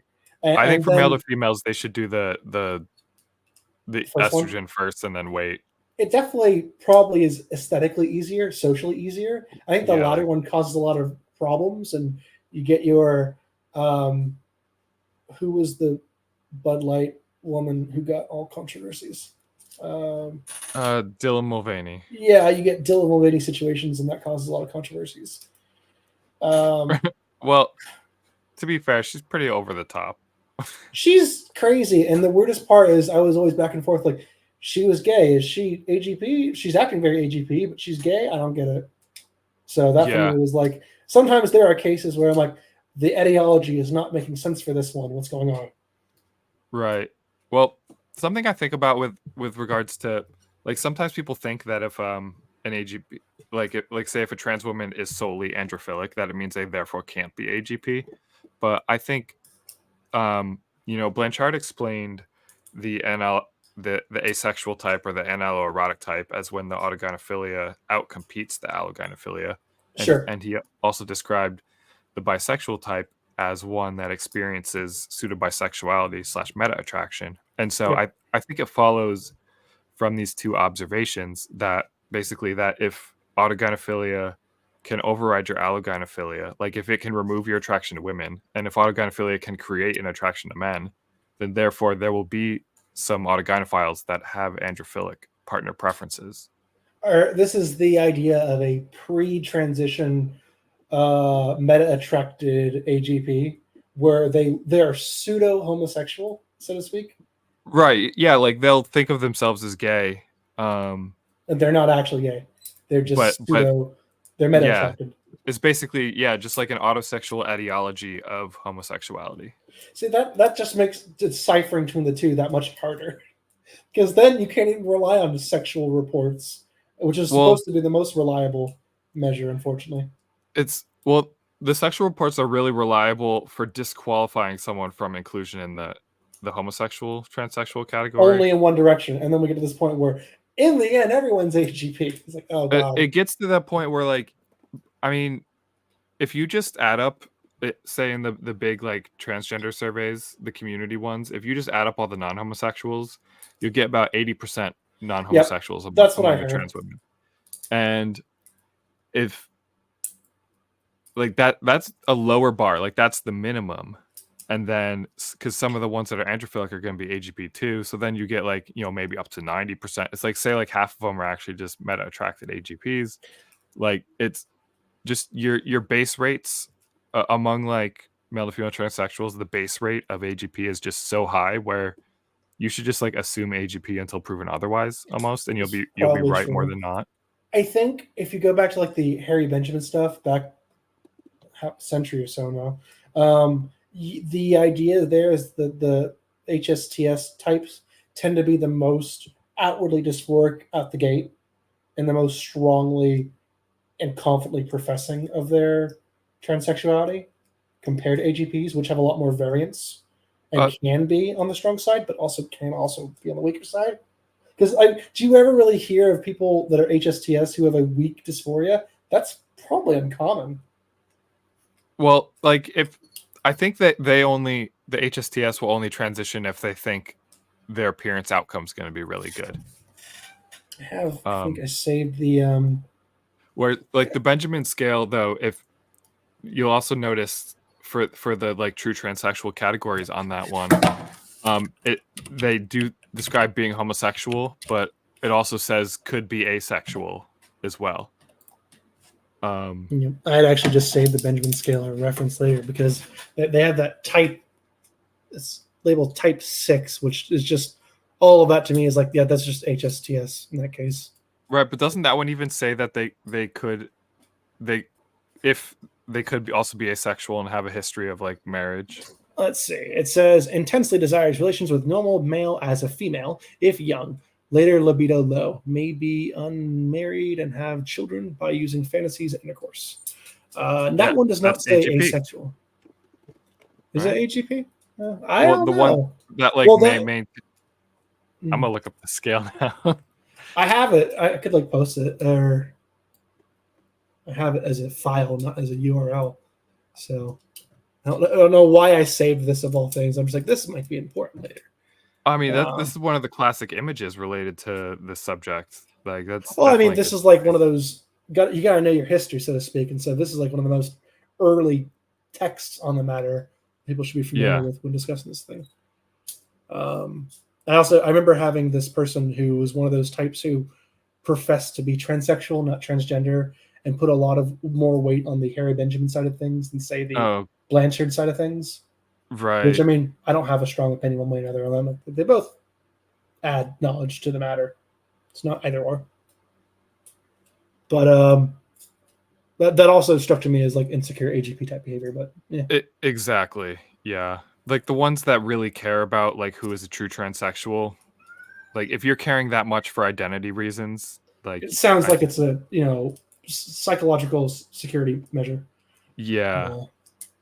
And, I don't blame people for that, but I also don't like it trying to lie about these sort of things. Well, like we said, we can't break the ones that have already convinced themselves, so to speak. It has to be the younger ones that have to be taught AGP first. So Yeah, and like, so I don't even, when I encounter like trans women online who like disagree about this stuff, like I don't usually fight too hard with them. Like, and I've learned that you should just never tell them outright that they're AGP. Oh, sure. I actually really find it distasteful when, GC types just say AGP behavior, or like this person's just AGP. Like, this is very. I mean, because they're using it as a pejorative. They are. Some of them have this idea in their head that they're also helping spread the knowledge, but I would say they're using a hammer and they're actually actively causing more fear of the thing, and they're not spreading knowledge in that case. But people like us probably don't have that much in common with the GC types, other than maybe a dislike of the more extreme trans activists. But that's like it. Everything else we probably disagree on. And believing in the sex binary. Yeah, that's true too, I suppose. Just some fundamental stuff like that. Well, I think everyone agrees on that except for the extreme trans people types. Right, or the super allies. Yeah. The super ally thing is a real problem. It's even infecting science to some extent, and being in a field where that's very relevant, I have to constantly deal with the bombardment of what I would generally just call propaganda. And I have to always glance around the room and just say, what percentage of you actually buy this? Because I know that there's some people that I speak to that they're like, no. But how vocal are they going to be about that disagreement? Not that vocal. They'd rather just like save my ass, so to speak. Yeah, it's unfortunate, but it's not courageous enough. I wish scientists were more courageous. Science is very much like politics, where your esteem in the field is actually extremely important. This isn't the interesting thing, where people have this idea that science is this purely logos-driven phenomenon, where it's actually built up a lot on authority, and the authority is conveyed by consensus.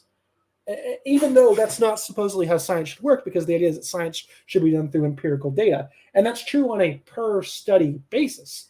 But there's also a certain amount of criticism that comes from within the field, and the criticism is validated by authority. And so the person with the most authority is able to provide criticism that's taken most seriously, and those without authority doubt first until proven otherwise. And so there's this tension between the two that is really unfortunate, where people have to protect their own authority, not rock the boat, because if they do, then they're not going to be taken seriously for when they want to push a paradigm that is new and controversial, which happens a lot in science. Yeah, which, I mean, I guess it's good that more outsiders are getting involved in science then, because the institutions are kind of they're kind of having trouble with the scientific process because of this propaganda that's going on. I can report that it's getting better, at least from within my own circle, because I have a professor who I work for who's very much like working to sort of do his best to spread information about this. He's involved with, it's called Heterodox Academy, if you know what that is, FIRE, both of which I'm good organizations as a graduate level person. And it's gotten to the point where there have now been book clubs which describe wokeness or things in that category. That the term is kind of old now. It's like 2 or 3 years out of fashion. To the extent that it's still a usable term, it's the whole package of belief systems that have come along this, besides just the trans stuff, of course, but that's part of it. And so, just to the point where people are starting to say, there's some ideas that we need to get settled out that have been really prevalent for the past 4 or 5 years. Let's maybe discuss them. And we're getting to the point if the discussion is being had. Agreement, not so much, but discussion is an improvement. Yeah, it is, but damn, it took them a while to start that discussion. I think when I was on Voices podcast a year ago, I was much more pessimistic. I was saying it's not happening, it's getting worse. And I think when the past year it started to, I think we hit peak, and then we're starting to curve around. I mean, I hope that's true, Well, I the way I see it is sort of like the critical social justice people, the woke. They're kind of they won their revolution and they're trying to consolidate their gains right now. So they're maybe like not pushing it as hard on some of the things, but Um, I don't think it's going to well, recede very easily. there's the paradigm of Turf Island, of course, Britain, which is always an interesting example. And I think that's a great example of the pushback for this going even further than maybe is necessary. There's all the controversies related to trans healthcare for youth, of which I have a very I see both sides and I'm very torn on the issue. And I really Yeah. wish I could be less wishy washy on it. I wish I could take a firmer stance. I genuinely see why No, it's a both hard sides one. have legitimate arguments.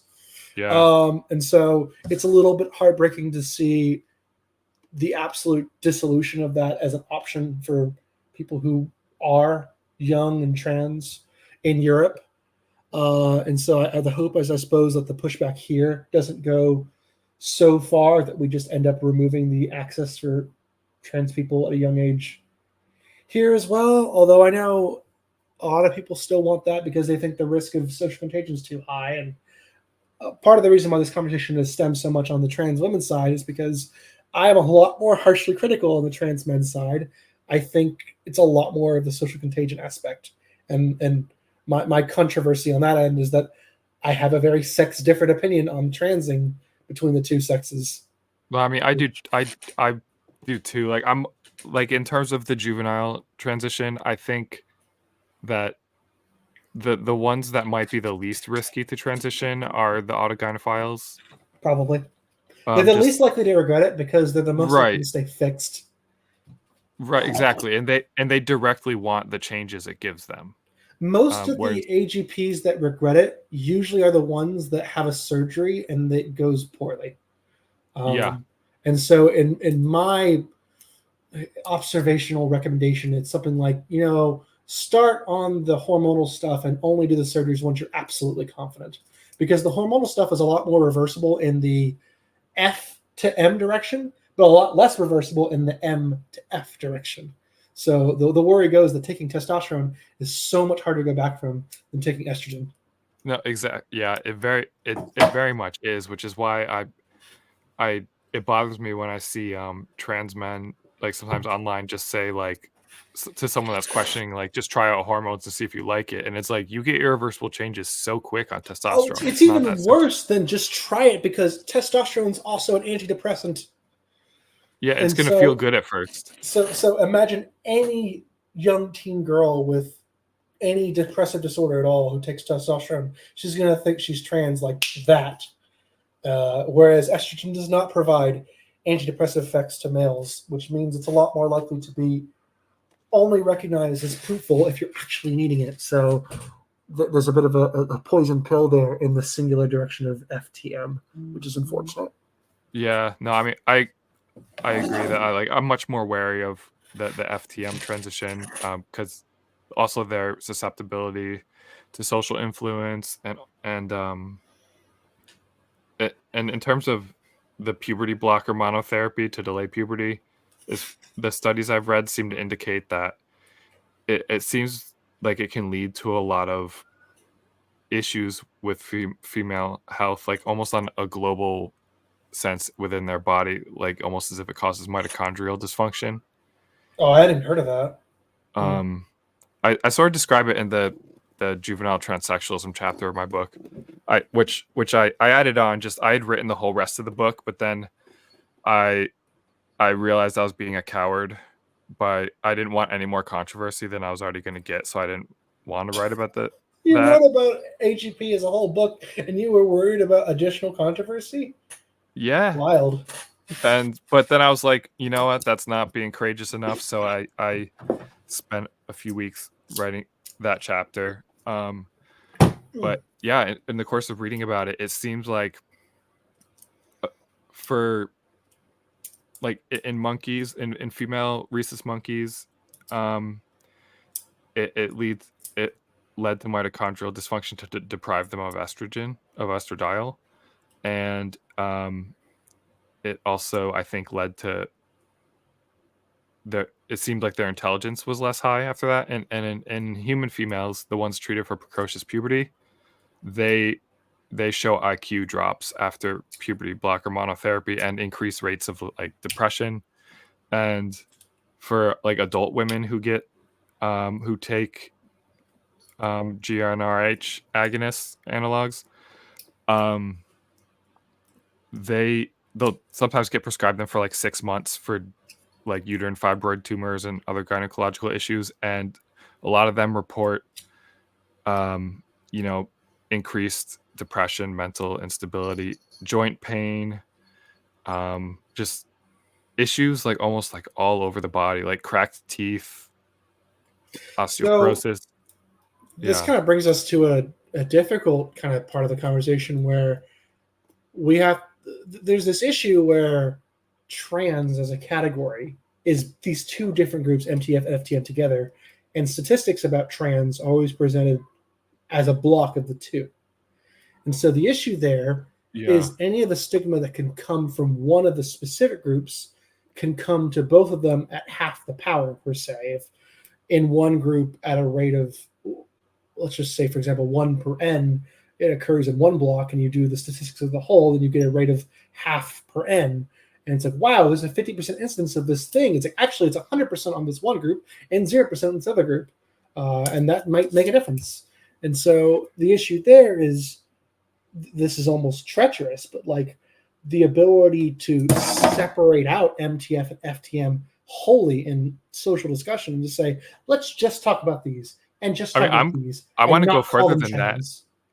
I think we should go further and separate by sex and by etiology. So there's 4 groups.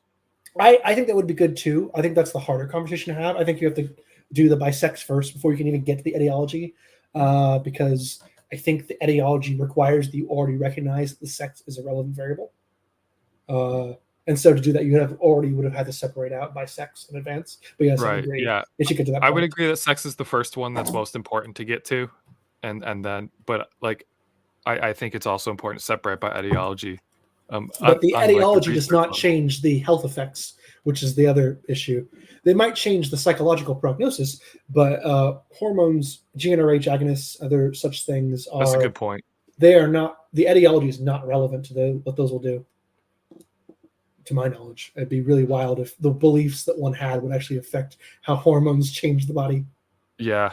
No, I mean that's a good point in terms of just Just the considering the medical. psychological aspect, but just the physical aspect. Yep. But like ultimately, and I suppose this is where I'm not going to be a good trans ally at all, but it's one of the areas where you kind of jettison out one of the groups to protect the other, so to speak. And if my goal, unfortunately, is the prioritization of AGPs, one of the things that I would do first is try to prevent any damaging information about trans as a whole from explicitly damaging AGP types. And that means being critical of FTMs for the sake of protecting it, MTFs. That's controversial as hell, but it's also the cynical, like, political game of like protecting this one class. Well, I think Unfortunately, yeah, it might be controversial just because people might see it as sexist to like not give access to sure. females, but like it's I this is that's a political question, and I think we should be talking about it differently based on sex. And just like we've already discussed, testosterone is such a hell of a drug that like there should be greater restrictions on female to male And transition, at least purely by just coincidence, for the testosterone is safety. a controlled substance and estradiol isn't. Um, that's unrelated to this, but it just so happens to coincide that the more dangerous of the two is the controlled substance. So I Yeah, suppose it's not shocking. yeah, it's not shocking, but also it's not if you know how to buy drugs online, it's not hard to get any of these things. I use estradiol, progesterone, and testosterone in my research every day. So Yeah, not hard to access. no, Not at all. not at all. Well, we use it for manipulation of sexual availability of mice, because we gonadectomize them to prevent them from getting pregnant, and then we administer the hormones back. So So that yeah, they're at like a steady level. It makes them sexually interested in each other without being able to pregnant each other. So we'll use males that have had testes removed but have supplemental testosterone, and we'll use females that are given supplementary estradiol and progesterone. It's just a little tangent on my work. Yeah, and then you're viewing their mating behaviors, because if they were to get pregnant, it would basically It would mess be up a the data collection. huge variable if they got pregnant.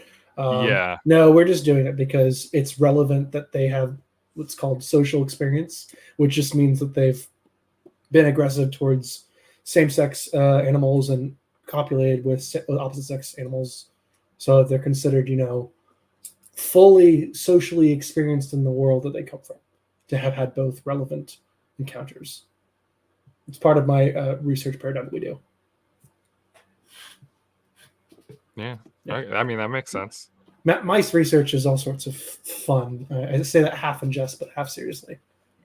I don't know. I probably would have said this, but I'm starting my 4th year of my neuroscience PhD. I talked a little more about neuroscience when I talked to Boyce, but it's one of those things. It's not super relevant to the AGB stuff. But I do talk about sex differences a lot in the brain because it comes up a lot in research. Yeah, and you have a strong appreciation of sex differences because of this. Absolutely. I think just coming from this advanced position of obviously sex differences of the brain are very real. I look at them all the time. And no one could tell me that they're not real when I'm staring at it in the face every day when I go to work. It'd be so hard to just take that seriously. But of course, then the issue is humans are animals too. And we study animal models like mice and monkeys and other animals because their differences are applicable to us. And so people don't like being thought of as just another set of animals like cats, dogs, and others. No, it's a mystical experience in your head that's unique to you. I guess one of the biggest things I'm discussing AGP and dealing with this is removing mysticism from the equation. The idea of this being a religious experience that is unique to you and is inexplicable to others, a personal, this in the Christianity is a personal God. Yeah, demystifying, not only making it more knowledgeable, but literally removing mysticism from the equation. The idea of it being a holy, the term I think is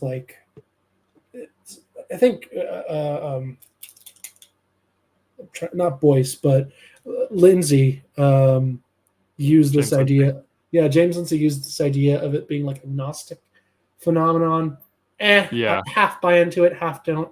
But it's a good model of just this idea of it being this internal self rebelling against the world of fake and false knowledge. And I would say to that, it's the false knowledge is that you're AGP and being deceived, but that's a long conversation to get to. Yeah, and he knows about AGP, but sure, I don't know to what extent Lindsay I don't think he's a deep cause. understanding of it because he's described it as a fetish typically. So I think he has a very shallow understanding of it. Lindsay's too caught up in the anti-Marxist crusade to get in the deep domain of what is legitimate trans versus not, and to the extent that he's kind of so bottomed on this one direction, I think the minutia would be too much for him, which is unfortunate. Yeah. I was wondering, as a last question to sort of close this out. Sure. What would you to the AGPs out there, what would you want them to know? When I think of this question, I think the question I would ask myself is, what would I want to have known? Sure. What would I want to have known? I guess explore. It's the idea that it's nothing wrong with me per se, but that doesn't mean that it's just this playground. Because the one caution I would give is that I would caution people not to go into it headlong with abandon either. There's a certain, I almost would give the advice I would just give to normal men with sexual interests, anything. It's just like, be responsible, be cautious, but don't be afraid per se. Be responsible. And that applies to all sexualities, includes the AGP. It's just like there's nothing to be ashamed of, but there's also, like any male sexuality, find some limits that you're okay with, explore within those limits, take baby steps, feel what you're comfortable with, then make decisions about what you want as a person. And never, like, there's just two extremes I think will occupy of like, I have to repress this fully no matter what, guilt, shame, nothing at all. And then there's the opposite end of like, this is totally fine. So let's just go headlong straight into it. And then they probably accelerate probably quite quickly into transitioning, even if they otherwise wouldn't have if they had been more cautious. I mean, again, sometimes that's right, but not everyone. I always want to urge, I guess, like, find the right course. You wouldn't want to encourage the man who has a strong heterosexual appetite to go one night stand every day of the week. That would probably not be a healthy lifestyle.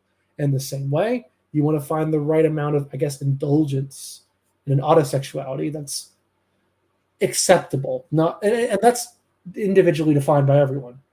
But still, it's not like gratuitous indulgence. I do think that there is an element of too much lustfulness that can still occur even in autosexuality. It's like moderation. What does it look like? You got to figure that out for yourself, but you'll figure it out over time, I guess. And that's what I would tell myself. It's like, there's a comfortable amount you can indulge in. Figure what that is. Yeah, I think that's a good, sensible advice. And yeah, thank you for coming on my channel. I'm happy to talk. It was a good conversation.